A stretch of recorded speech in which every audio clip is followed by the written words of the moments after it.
Yeah, well, Rosie, this investigation really is building momentum now. We're still getting more updates, more developments as the days go on. We know that the 4 men who were arrested under the Terrorism Act have since been released from police custody without charge. We've now been able to identify the man that carried the device into a taxi that we saw explode in front of reception at the Women's Hospital just about 1.5 miles away from where I'm standing now.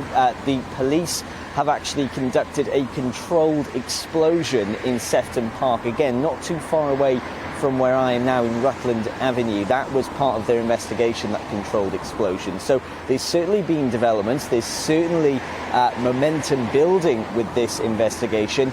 But I've come here outside Rutland Avenue because this is playing a central part in the investigation. You can still see it's cordoned off at the moment, and that's because they're still doing searches. This place was only raided on Sunday, and those searches are now continuing to find specific items in relation to the device. I'm going to just step out of frame for a moment and actually just show you what's happening right now. You can see police officers are currently patrolling the area, and at the moment it is cordoned off.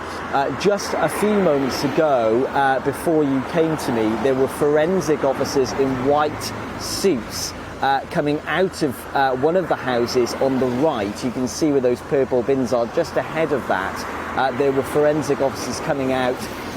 There was a enforcement piece of equipment used to ram doors down, front doors down, left on the road that you see behind the police officer in the high visibility jacket, and you can see a conversation happening just up ahead. So that's the picture, the live picture at the moment in Rutland Avenue as those searches continue, because what the police want to do is to paint a picture about how this device that exploded was obtained and how it was assembled, and also potentially how many people were involved in putting this device together. Did the man who conducted this attack have any help at all? Of course, there'll be more developments as the days go on, but certainly momentum is building now as we're hearing more from this investigation.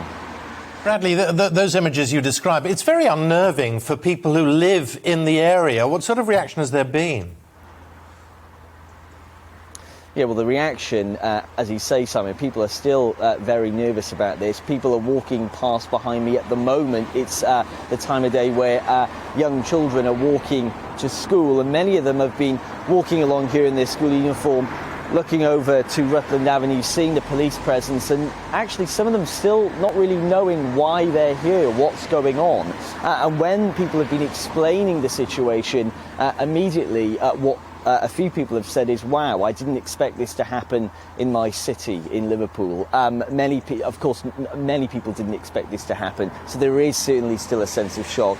But now people are coming together. They're raising money for that taxi driver, David Perry, who managed to escape with no life-threatening injuries. Extraordinary, actually, when you look at those images of that taxi exploding and how he managed to just crawl out just at the right time to escape what could have been absolutely life-threatening injuries, if not death. But he managed to escape that, and people are coming together.